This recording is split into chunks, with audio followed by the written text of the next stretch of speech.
Oke, halo semuanya. Kita kembali lagi di part 2 untuk belajar Microsoft Word ya. Nah, kalau di part pertama kita sudah membahas menu home ya, atau toolbar yang di atas ini ya. Kita baru membahas tengah sampai sini ya, teman-teman ya, untuk yang part pertama di menu home ya. Nah, pada video kali ini kita akan membahas menu home yang sebelah sini ya. Nah, dan seterusnya. Bentar, oke. Sampai sini ya. Oke. Nah, teman-teman, eh pada video sebelumnya, di part sebelumnya kita sudah mempelajari apa itu? Font style, kemudian font size ya, dan lain-lainnya. Kita masih menggunakan dokumen yang sama dengan yang kita buat di part pertama ya. Nah, di sini saya punya beberapa tulisan ya terkait shortcut juga, dan penting lagi saya ingatkan untuk shortcut keyboard ya.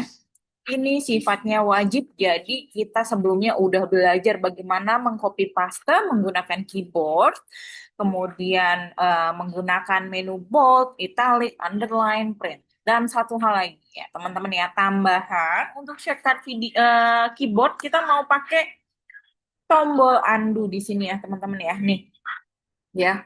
Undo typing atau membatalkan tindakan pengetikan sebelumnya. Kalau misalkan kita mau ketik misalkan em, undo ya, sama dengan ya. Kalau kita klik yang ini, dia akan membatalkan. Tuh ya. Kalau yang ini redo atau dia mengembalikan tindakan yang sebelumnya ya. Nah, pada shortcut keyboard ya, untuk undo formulanya apa teman-teman? Formulanya adalah CTRL plus Z ya. Atau command plus Z ya. Sama ya. Formulanya sama, tapi hanya berbeda di belakangnya saja, teman-teman ya. Ini undo ya. Jadi ketika kita mau mengundo, kita tinggal tekan Ctrl Z atau Ctrl Z atau Command plus Z ya.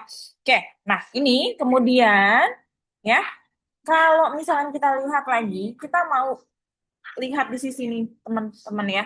Ini pengaturan paragraf ya teman-teman ya. Ini ada yang namanya bullet, ada yang numbering, ada yang multiple list ya. Dan di sini ada decrease indent, yang ini increase indent dan banyak lainnya ya. Dan ini ya kalau kita lihat ya, align left, center text ya, align right ataupun justify ya. Jadi sesuai dengan teman-teman bisa lihat, ini sesuai garisnya dia akan membentuk style kalimat atau style penulisan yang seperti icon yang ini teman-teman ya. Oke, kita bahas yang ini dulu ya teman-teman ya, untuk bullet ya. Coba kita klik yang di sini ya. Nah, di sini dia ada stylenya teman-teman.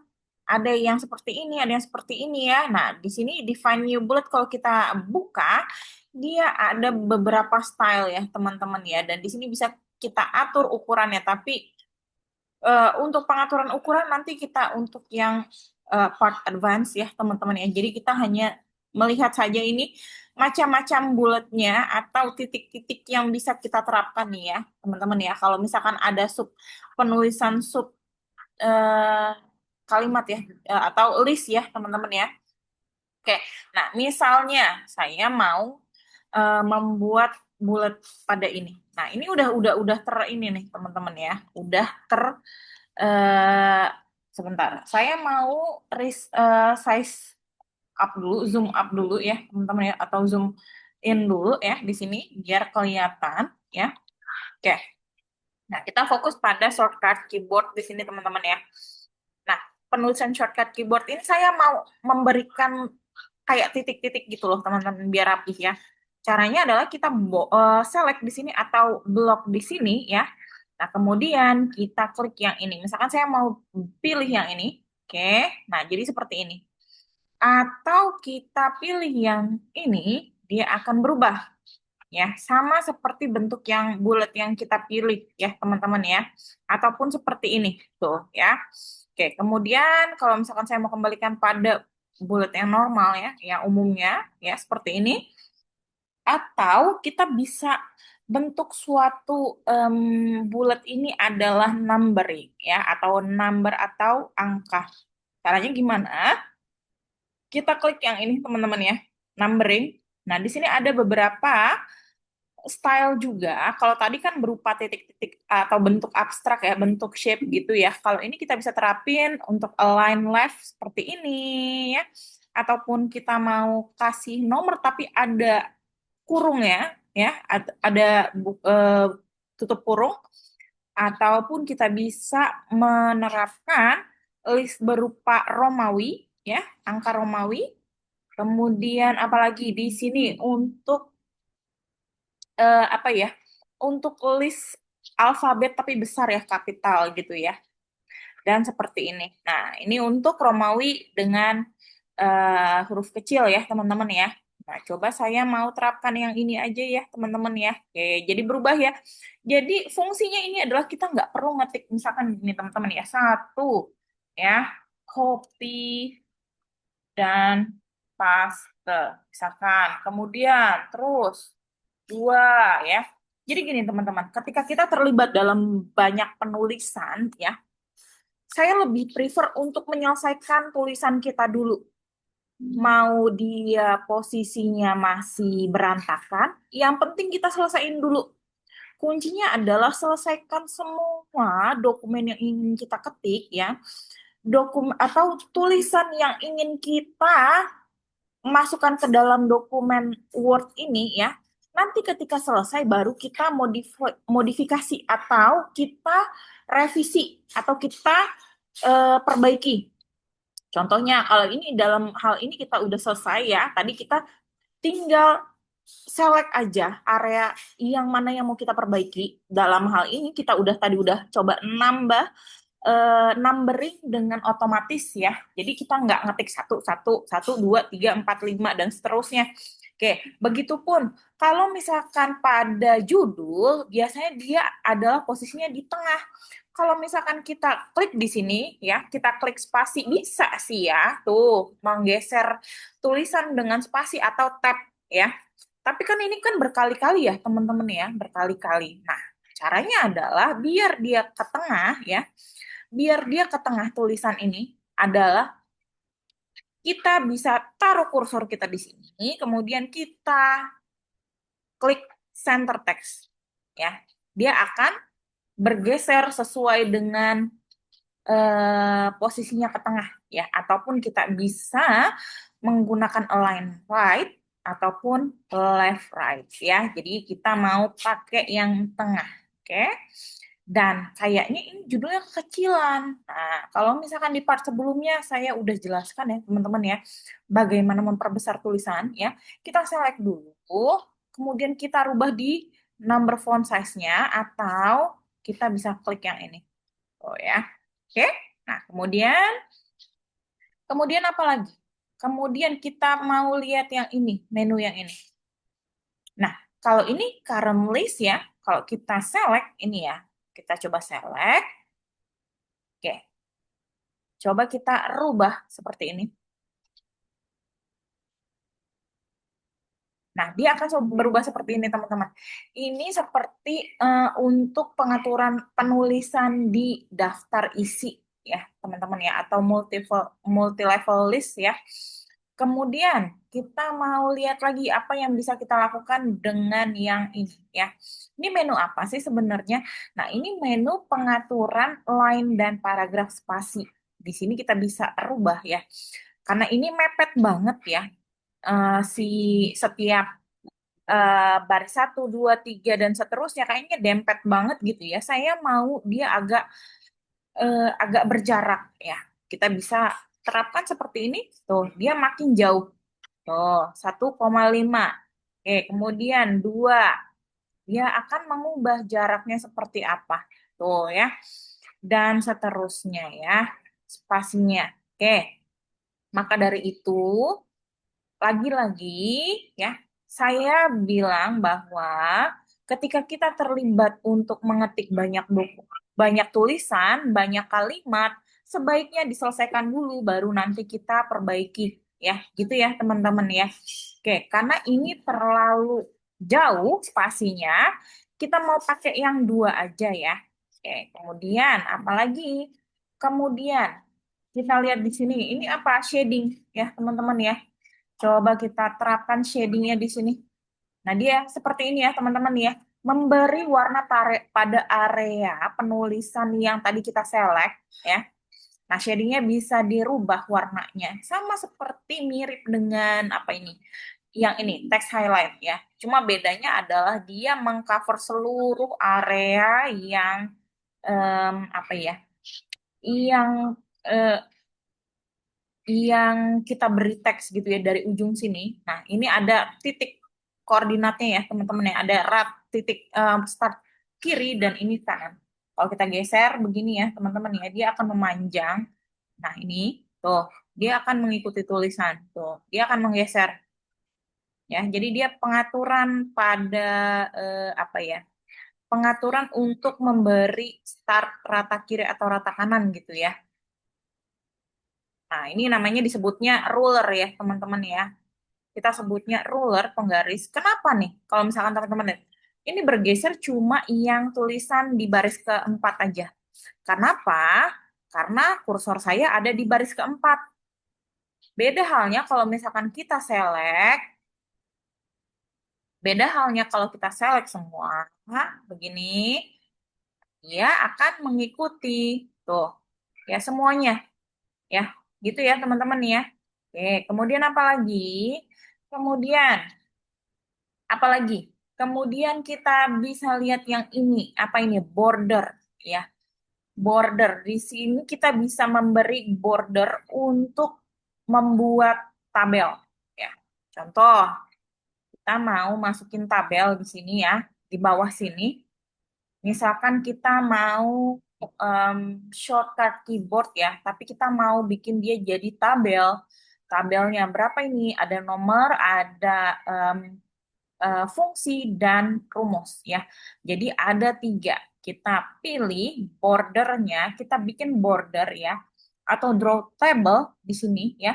Kita klik draw table ataupun ya, ataupun kita bisa apa ya? Kita bisa pilih seperti ini. Nah, ya. Nah, ini tabelnya hanya kenapa satu ya? Kenapa satu nanti kita bisa lihat ya. Nah, di sini kita bisa lihat lagi border dan shading ya. Nah, di sini pengaturannya, pengaturan bordernya ya. Dan kemudian apalagi? Nah, di sini misalkan saya mau bikin suatu table ya. Kita masuk ke insert sedikit saja teman-teman ya. Menu table di sini kita mau bikin tiga tabel, tiga kolom. Nah, di sini ya. Oke, nah seperti ini. Oke. Nah, kita balik lagi ke menu home ya.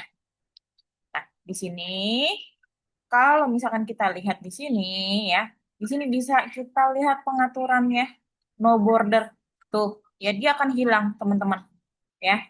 Dan di sini bisa kita lihat pengaturannya seperti apa ya. Dan di sini kita bisa mengatur border dan shadingnya seperti apa. Kalau misalkan kita mau putus-putus juga bisa, tuh ya, teman-teman ya.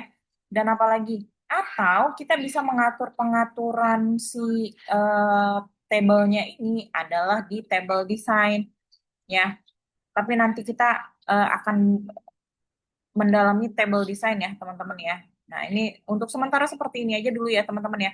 Untuk bagaimana cara menggesernya sesuai dengan size yang kita mau atau ukuran yang kita mau, kita tinggal geser begini ya, teman-teman ya. Oke, tuh ya. Nah, kalau misalkan untuk judulnya, saya maunya agak lowong gitu ya, agak lebar. Tuh, bisa kita turunin teman-teman ya. Oke, kita kembalikan lagi untuk shadingnya ya teman-teman ya. Border dan shadingnya kita pakai yang solid saja, garis yang solid. Oke, seperti ini ya. Oke, contoh kita masukin nomor ya. Kemudian fungsi shortcut. Ya, shortcut. Seperti yang tadi kita bilang, kalau kita mau memperbaiki tulisan, nanti setelah kita selesai mengerjakan tulisan tersebut ya, atau membuat dokumen tersebut. Nah, di sini rumus ya, rumus ya. Nah, di sini kalau kita mau masukin ya, satu, kemudian kita masukin dua, tiga, empat, lima. Nah, kalau ini kan cara manual ya. Kak, apakah kita bisa menerapkan tadi yang numbering otomatis? Bisa nggak di sini? Coba ya, coba kita masukin. Bisa ya, teman-teman ya. Tuh, caranya ya. Jadi, kalau tadi kita udah masuk cara manual, nah ini cara otomatis teman-teman. Tuh ya. Tinggal di apa? Tinggal di select area yang mau kita masukkan untuk number atau nomor ya. Kita tinggal blok atau select, kita masukin ke sini, dia akan memberi nomor otomatis ya, seperti ini ya. Nah, fungsi shortcut tadi apa aja? Coba kita pindahin ya, teman-teman ya. Kita pindahin pakai fungsi shortcut keyboard ya di sini ya. Ctrl C, Ctrl V, Ctrl C, Ctrl V. Ya, jadi kita nggak perlu ngetik lagi ya. Ctrl C, Ctrl V ya. Kemudian Ctrl C, Ctrl V. Kemudian Ctrl C, Ctrl V. Dan tinggal yang ini. Ctrl C, Ctrl V. Oke. Nah, kemudian Nah, kenapa sih nggak kita blok aja Kak semuanya? Seperti ini kita Ctrl C, Ctrl V ya. Nggak bisa, karena kita mau memindahkan si bagian ini aja di satu kolom. Ya, beda halnya kalau misalkan kita mau memindahkan semua tulisan ini dalam satu kolom yang sama. Karena ini kita mau pindahin di kolom yang berbeda, gitu ya. Nah, kita tinggal Ctrl C, Ctrl V, ya. Ini Ctrl C, Ctrl V, ya. Kemudian apa lagi? Yang italic, Ctrl C, atau CTRL C, CTRL V, CTRL C, CTRL V, dan CTRL C, CTRL V, dan CTRL C, CTRL V. Ya, seperti ini ya, teman-teman ya. Oke. Dan di sini kita ada lebihan satu kolom ya, teman-teman ya, atau satu baris ya, bukan satu kolom, satu baris. Cara menghapus barisnya gimana? Ya, kita select atau block ya, tinggal kita klik backspace atau delete saja. Nah, nanti dia akan keluar seperti ini, konfirmasi shift cell left atau delete entire row ya, karena kita mau hapus semua row-nya dalam baris ketujuh, kita mau klik delete entire row. Nah, seperti ini ya, teman-teman tuh. Dia akan terhapus otomatis. Oke, nah dari penulisan pada tabel ini, kita kan belum selesai nih ya, teman-teman ya. Ada yang besar, ada yang kecil ya, ada yang ini judul pada kolomnya masih huruf huruf kecil ya. Nah, kita perbaiki ya. Kita select di sini, teman-teman ya. Kita select, kita mau dia posisinya semuanya ke tengah di row judul ya. Nah, kita klik yang tengah ya. Kemudian kita klik yang ini ya. Kita klik uppercase. Jadi dia akan merubah tulisan atau teks menjadi huruf kapital semua dan kita akan Ctrl B di sini ya. Ctrl B untuk apa teman-teman fungsinya? Untuk menebalkan ya. Seperti itu ya. Nah, di sini kalau kita lihat ya. Nah, kalau misalkan kita mau memberi warna pada tabel, gimana teman-teman? Kita klik yang ini ya, kita select pada row pertama ya, kita bisa kasih yang ini ya, shading ya di sini ya, ada shadingnya di sini ya, border dan shading. Kita bisa masukin fungsinya yang ini, tuh ya. Oke, kemudian kalau kita mau bisa masukin warna pada entire row di bawahnya juga kita bisa masukin seperti ini. Nah, seperti ini ya, teman-teman ya. Oke, kalau misalkan kita mau, ini kan kayaknya kan tabelnya itu kan kurang rapi ya, dia di sini kecil. Kita maunya dia mengikuti besaran garis yang ada di atas. Oke, tinggal kita tarik di sini, tahan, tarik, tahan. Nah, atau seperti ini, biar rapi. biar dia sesuai dengan eh, yang di atas ini ya, untuk shading yang di atas. Oke. Nah, seperti ini ya, teman-teman ya. Fungsi shortcut yang sudah kita pindahkan ke dalam format tabel ya. Oke, kemudian apa lagi ya? Kemudian kita bisa lihat di sini ya. Di sini ada penamaan style pane ya, teman-teman ya di sini. Nah, ini untuk sebenarnya judul ya. Normal spacing heading satu, heading 2, title, subtitle ya di sini ya. Kalau kita eh, select di sini ya. Nah, di sini kita berikan di sini normal, dia akan jadi normal. Kemudian no spasi, dia akan jadi no spasi. Kemudian heading jadi seperti ini. Kemudian heading 2 seperti ini. Kemudian heading 3 seperti ini. Dan kalau kita buat title, dia akan jadi besar ya, sesuai dengan keterangannya. Jadi title itu adalah judul ya. Oke. Nah, di sini juga bisa kita lihat lebih banyak lagi stylenya. Jadi di sini pengaturan untuk em, style penulisan yang dia khusus ya, teman-teman ya. Ataupun kita bisa lihat intense quote di sini. Nah, seperti ini ya. Memberi garis pada tulisan pada teks ya, atas bawah ini seperti style quote ya. Oke. Nah, kemudian apa lagi? Kemudian em, kemudian apa lagi ya? Nah, cara apa lagi? Kita mau rubah di sini jadi 18 saja. Oke. Nah, kemudian apa lagi? Kemudian bagaimana memindahkan ini, kan kita kan kalau kita lihat kan masih ada di page satu ya, teman-teman ya. Kalau kita mau bikin page 2-nya gimana ya? Kita tinggal enter aja, terus, terus, terus. Nah, dia akan berpindah ke page 2. Dia akan otomatis. Begitu juga kalau kita enter lagi, dia akan ada di otomatis menambah page ya, menambah halaman ke page 3. Seperti itu ya. Oke. Nah, sampai sini dulu. Nanti kita ketemu lagi di part selanjutnya untuk membahas menu insert ya, teman-teman ya. Nah, ini insert nanti kita akan bahas di video part 3 untuk em, cover page, blank page. Nah, di sini ada pengaturan page dan shape dan lain-lainnya ya. Oke, sampai sini dulu. Kita ketemu di video selanjutnya. Terima kasih.